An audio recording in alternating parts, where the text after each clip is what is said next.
Hoje, nós estamos num tempo diferente porque hoje todo mundo tem bomba atômica.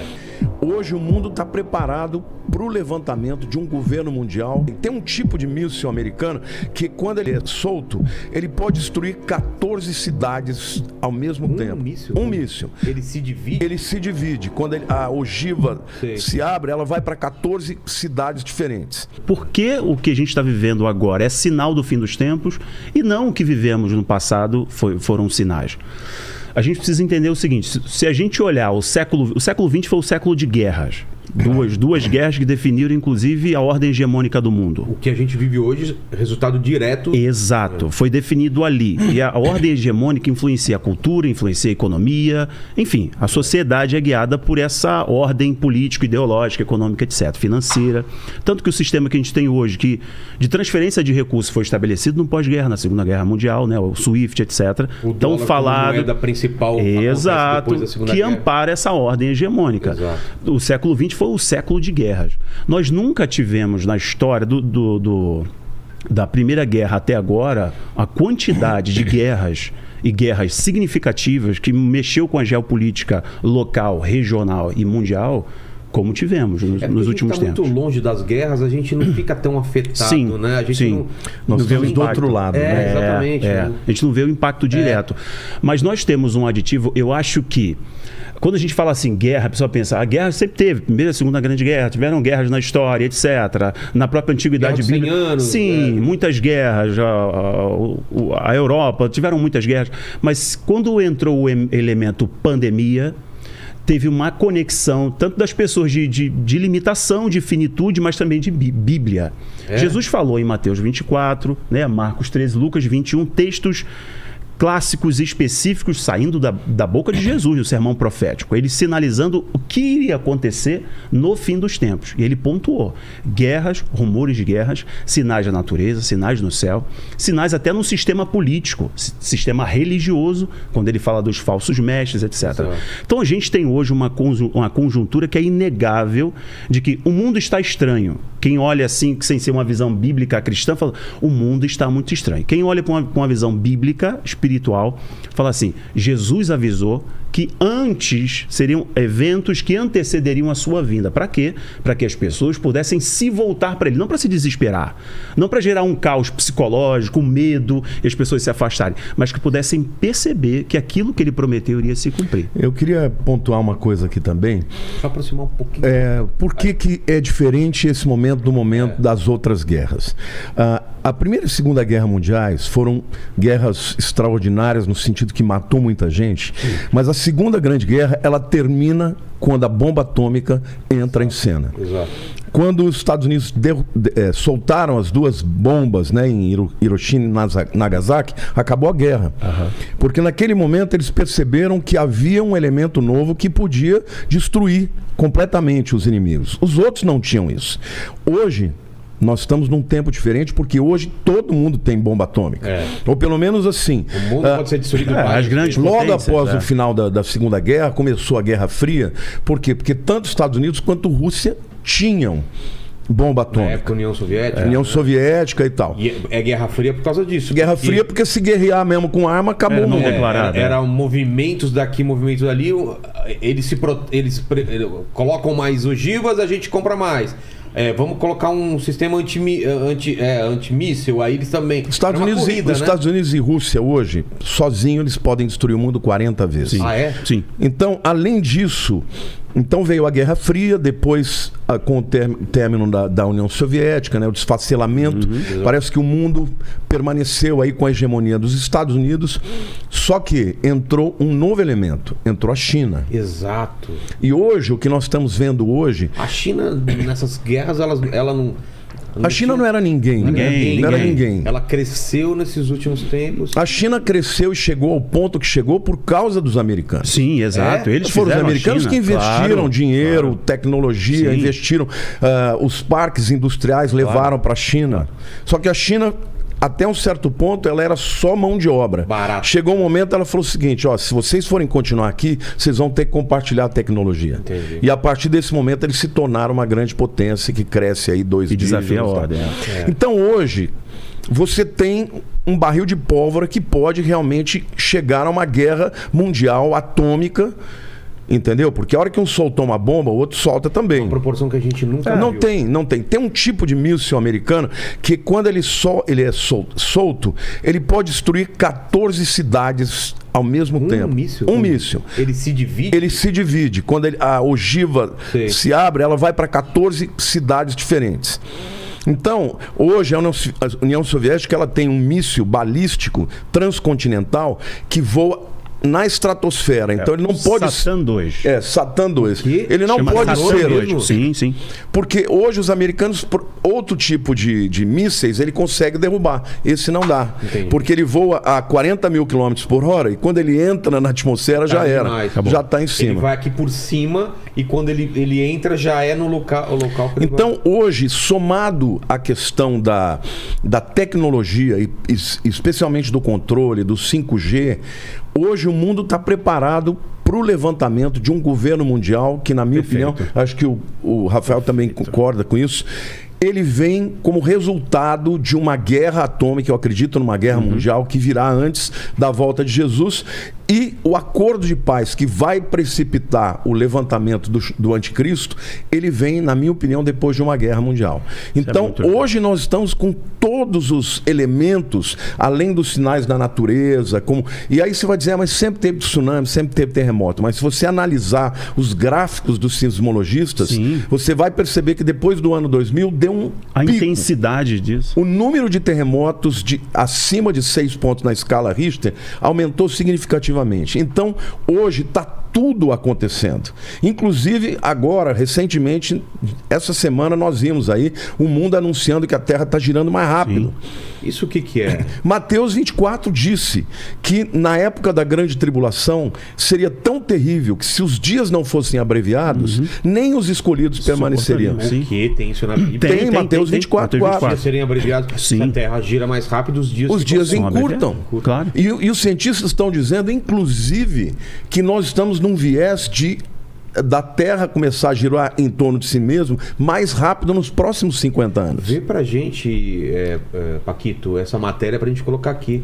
É bem legal. Show. Tem uma matéria da Forbes Tech, que é bem clara, mas a UOL já soltou, tá todo mundo falando sobre isso. Então, ou seja, nós estamos vivendo num tempo em que as coisas estão acontecendo em conjunto. E o Rafael falou muito bem da questão geopolítica, porque para a gente entender o porquê que a China se tornou o que se tornou, em 1945, Taiwan estava nas mãos do Japão. 45, final da Segunda Guerra. Final da Segunda Guerra. Quando o Japão se rendeu, Taiwan voltou para a mão da China continental. Só que a China continental estava em guerra civil desde o ano de 1927 até 1949. Tinham preocupações muito maiores para resolver internas. Sim. Em 1949, o Mao Tse Tung vence a guerra e o Chiang Kai-shek, que era o presidente da China continental nacionalista, de direita, ele foge com 2 milhões de pessoas, com a ajuda dos Estados Unidos, inclusive. Para onde? Para Taiwan, que fica a 200 quilômetros da China. Caramba. E a partir daí, o mundo inteiro, quando terminou a Segunda Guerra, as Nações Unidas, na verdade a ONU foi criada ali, e Taiwan tinha um assento no Conselho de Segurança. Sim. Até 1971. Em 1971, a ONU vota uma resolução em que ela passa a considerar a China continental comunista como a verdadeira China. E Taiwan perde o status de nação. E os Estados Unidos, eles ficam... E aí Taiwan é o quê? Vira o quê? Não é nada. Na verdade, não é nada. Não é nada. É um Estado independente? É um Estado independente, mas não é reconhecido. Não reconhecido. Existe um tratado desde a década de 50, em que, na verdade, era um tratado de um tratado de cooperação entre os Estados Unidos e Taiwan, justamente para oferecer esse suporte, essa proteção. Os Estados Unidos tirou na década de 70. Em 1979... É um jogo duplo ali, é um jogo de ambiguidade. Os americanos votaram no Congresso Nacional este apoio a Taiwan. Então eles têm o que eles chamam de uma política de ambiguidade estratégica, porque eles estão junto com a ONU, não reconhecem Taiwan como nação, mas dizem que se a China invadir, eles vão ter que defender. Só que em 79, isso é importante, foi votado vamos dizer, esse acordo no Congresso americano que, se a China invadisse, eles iam ter que invadir e defender a China. Taiwan. Isto significa que hoje a China já avisou, não é uma questão de ser, Sim, é quando é tempo, nós vamos invadir. O quê? Vai Taiwan? reintegrar. Oficialmente? Não, é tempo. Não, ele fala tempo. abertamente. Questão de tempo. Ele fala, não, Taiwan É parte nosso. da política do rejuvenescimento da China, da grande China. A China tem um ideal de ser a potência mundial em 2045, a potência Eles têm esse hegemônica. plano já. Até 2045. Até 2045. E esse é um ideal do Xi Jinping. Ele está agora, dia 20, tem a convenção, de 20 de novembro, Convenção Geral do PCCH. E essa era uma das bandeiras do PCCH. E do próprio Xi Jinping, que criou uma sistemática política interna, eliminando os dissidentes para se manter no poder. Provavelmente ele vai para o terceiro mandato. Esse vai ser... Não, provavelmente não, com certeza Ele irá, vai para o né? terceiro mandato. Isso é tão importante para ele, por quê? Porque mesmo a China tendo muito poder, existem dissidentes. Sim. Então, para ele é fundamental ele ter uma promessa de campanha, porque ele não só vai ter o terceiro mandato, mas pretende ser vitalício. E para isso, o que ele está dizendo? Nós vamos tomar Taiwan. Ele já falou abertamente. Não é ser, é quando. Agora, por que é tão importante que ele tome isso além da questão política? Então vamos lá. Digamos que ele tome Taiwan. Isso é muito importante, Vilela. Isso é muito grande. Estados Aqui no Unidos Brasil a gente vai não ficar tem a quieto? dimensão disso. Não, se ele tomar, os Estados Unidos vão ter que... Vai ter que. Vai ter. Olha, só pra gente Nossa, dimensionar. olha a treta, Deixa eu Ale. resgatar a história Pelo aqui. acordo, tem que. Tem que. Olha, vamos pensar na história. Quando os Estados Unidos perderam o Vietnã, isso foi década de 70, foi? Década de 71, por aí, né? Perdeu o Vietnã, não foi isso? Por ali? não 74. Bom, enfim. Eu não me lembro exatamente. O que veio na sequência? Esse é o jogo da geopolítica. Qual é a resposta que veio para o mundo? Lembrando, nós estamos falando aí do mundo bipolar, do mundo bipolarizado. Os Estados Unidos passou uma vergonha no Vietnã. Então, mas o que veio depois? Laos, Camboja, eurocomunismo, Etiópia, a derrubada do regime do Shah do Irã. Viu a consequência disso?